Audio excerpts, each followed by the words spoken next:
Hello everybody, welcome to the second video of Saturday. As you know, like for the first week we do lots of stuff on the side quest, then we stop and we focus on different things because we've got a busy old month of stuff, like Act 8.3 is dropping, like special content, like the Battle Realm Brawl. So there's lots of things going on for the community, a new Battleground season, but this video is not about all those particular things.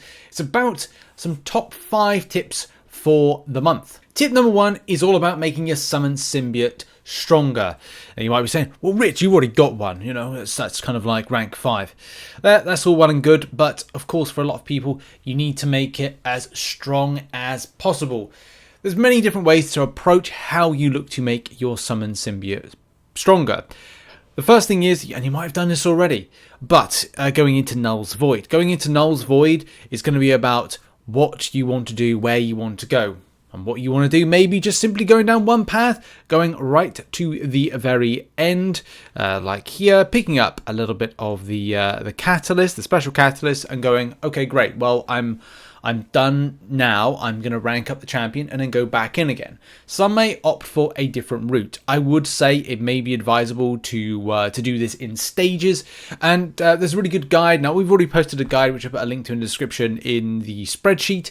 But if you do want to go through a different process, there's a fantastic infographic done by Charles Wang, or Charles_Wang on Twitter, which looks a little bit like this. This can be found in the description. Shout out to Charles. Make sure to go and follow Charles. You know, there's a really cool process here of different steps. So yeah, it's up to you how you approach this and go for it. I've done mine's a little bit different in that it kind of, this approaches from the rank up perspective. When it comes to pre-fights though, that's kind of like where we're putting in the guide. So you can check out the link in the description and how and what particular kind of pre-fights can help out a lot. As I've said, I've pointed out different things, and this is kind of like a no-brainer. I'm going to do a breakdown video on the Summon Symbiote again and just look at certain things. If a champion is going to have Mixmaster and, you know, is going to be evading. So you counter the evading. So you'd have things like Infect, for example. Infect works really well. Watch out for Adapt, because that may trigger the Symbiote Supreme to trigger off Stagger, which obviously will punish you and make you lose health. But then you could look to Devour to bring back more health. So there's lots of different things. If a champion has this, counter with that. It's kind of the way that I'm kind of like, I've put this all together on an approach.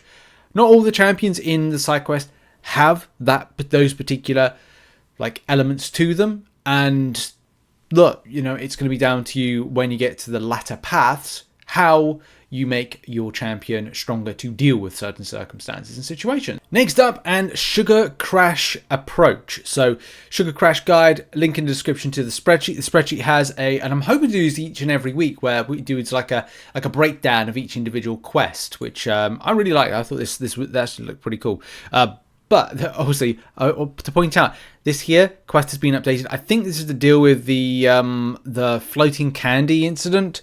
So that message was kind of like there. It's been updated. But yeah, when it comes to how you approach this particular Sugar Crash quest, I would say, and I'd advise, my top tips for this is do the lower paths or easier paths first. That doesn't necessarily mean that all the champions are going to be, you know, fine, counterable, but at least it kind of like for the best purpose of taking this on. You do lower paths, you get more boosts. You get more boosts, you're able to interact with this more. Not all boosts will be used. I found myself not using all the boosts in this, but looking for counters is always very good. There's more boosts that you get for free from Kabam. Kabam give out a load of boosts for free in part of the calendar. You could really wait if you wanted to receive all the boosts for that foreseeable week and then go in. So to kind of explain that a bit more, if you, for example, were in the first week, day 1 to day 7, which should be Wednesday when that finishes, that is quest 1, week 1. When we come to day 8, 9, 10, 11, 12, 13, 14, that is week 2, aka Sugar Crash Quest 2. Hope that really kind of makes sense. So you could do on day 17, go in with all the boosts, activate them, but again, it's down to you. As I've said in the past, if you've got rank 5 version, this is very doable. But if you are, and you have a lower version, you're like, okay, well, I need to build it up. You have to work in Knulls Void. You have to go into here. Then go into the Sugar Crash after that one. Then it's going to be a case that you'll have to build your stronger champion, your stronger summon symbiote, to then have all the boosts available to then counter a lot of the stuff on the paths. So yes, look out for further guides on this. Link is in the description. And as well, just look at some of the paths, the champions, and go, okay, they get a lot of buffs, well, we need one of the stagger-based ones. If it's for whatever reason, which, funny enough, they have something there, which is Purge, which is do a heavy attack and all buffs currently on them. So I guess it's working into week 2. You may be able to cross over some of the old buffs, or old boosts. You know, that's how. That may be kind of like a thing there. Looks like there is a bit of crossover. There's also like things here, ability to reduce all non-symbiote defenders, ability actually in all defenders, and then we've got as well, this one I think might be more important, intercepting an enemy champion's stuns for 3 seconds. Well, that could be important. And this looks like a block proficiency if I'm oh, gain perfect block at full health. Okay, so I don't think it's going to like change much. You may even use some of the week 2s. I think it gets into further weeks, it may be more advantageous. We will have to see. Tip number 3 is all about the villains solo event. This is actually a bit more straightforward than you might think, in that, look, just use villains. I would recommend doing arena runs. I also would recommend doing lower content. So one of the things in the morning I like to do is I go into the apothecary for 2 rounds. You know, you got to get that extra revive. And that's something as well where, you know, apothecary right there, as you can see, I've 100%ed it. And hopefully, as you, well, I did have a team up, but it's a case of like, I just team of villains, which I run on auto fight. And again, that helps out. 1, 2, 3, 4, 5, 6, and then 7, 8, 9, 10, 11, 12 in total, based on 100%ing it. 12 fights, 12, you know, use a 7-star, for example. If you've got a 7-star villain, put it in. 6-star villain, put it in. Your rarest villains, put them in, and everything will be right as rain. I think I do it with a Mordo 7-star. But if you're doing lower content as well, auto fighting in lower content helps. Incursions, battlegrounds, but arena can help out a lot. To get this all done and dusted, it will take a bit of time and a bit of grind. One thing I have put together is just that information, just to showcase that indeed you will need 367 fights in order to get 110,000 points. The 7-star, 6 stars, 440 fights, 5-star villain, 550 fights, and then 4-star villain, 734 fights in order to 100% it. So hopefully that gives you a bit of an idea of that. But just use your strongest villains, and in whatever content, don't go out and to kind of create a team unless you're doing arena, unless you're doing other bits of content like, you know, auto fighting. Just down to a personal preference how you choose to take on this. But there's the options. Just quickly onto the objectives. This is actually very straightforward in that you can either auto fight and road to Labyrinth with a Legion of Monsters champion. I think I chose Elsa Bloodstone and just ran it as auto fighting. Doesn't take very long. I think there's like 25 fights you got to do.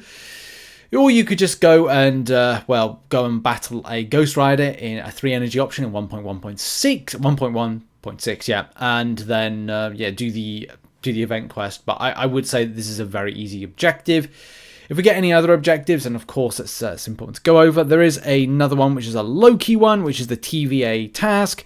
And I would say for this one, again, another easy one. Go and do some lower content with a Loki as your main champion, and that kind of works out pretty well. Or just go to Road to Labyrinth and just blast in. A lot of the time if I'm editing a video, I will just kind of run stuff in auto fight because, you know, at the point of recording this video, I am on 70 energy, so I don't want to lose any more free energy that comes my way. So I might run it as an auto fight. So there's lots of you know, easier ways in order to smash that out. The final thing is all about spending candy. So one thing that you've probably seen a video that I posted earlier today about the candy store, and I will try and make sure to build at some point more spend scenarios, but as they take a bit of time, it will take a bit of time to complete this spreadsheet, as a lot with the side quest. I try and get all of this done within week 1, therefore giving at least 3 weeks of kind of like ability to kind of understand what's going on with the side quest. One interesting thing is that you can create some really cool spend scenarios if you've got the 50,000, because do bear in mind you get 10,000 a week if you're able to 100% all of them. If it is too difficult, just go back to these particular quests when your summon symbiote is of rank 4 or rank 5, because then it will make it more easier to take down the content as it stands. The other element to this is spending that candy in a way that is going to be suitable to you. Of course, I will see the Paragon and Thronebreaker store, but you will see a different store for whatever you want to pick up. Some people have said it's all right. Other people have said it's not a very good store this time. Again, it's down to like how you feel about this. But I would say if you want to get your spending on, then make sure to get as much candy as possible in order to get the most that you possibly can. Buy whatever you feel is necessary, and do bear in mind there are some added extras when it comes to extra solo event. That extra particular solo event is on screen right now. These treats traders, you will get your final milestone. I believe it's 49,000. Is it 49,000 or is it 48,000? It is 48,000. I got it right with the first. Was it first guess or whatever? It's 48,000. 48,000 candy spend. You spend that. Hey, happy days. You'll be able to kind of like complete it. But do bear in mind, you can only miss a little bit of. You can only miss one path of this. One path of the candy crash. So don't miss that last path. Because you will lose out. You need 48,000, and do bear in mind, like just kind of like remove. If you remove one, you are going to be scuppered, because it will put you at a 48,400. So you have to do. You can only miss one path of 4, and that's it. That's it in order to get like all of them. Is it the same for like lower? I should really check for Paragon as well. So just have a quick look at Paragon, and the answer is say don't miss a path. And that's it. That's the top tips for the month. Hope you have a lovely day. Check out some other content on screen, and I'll see you all soon. Much love and goodbye.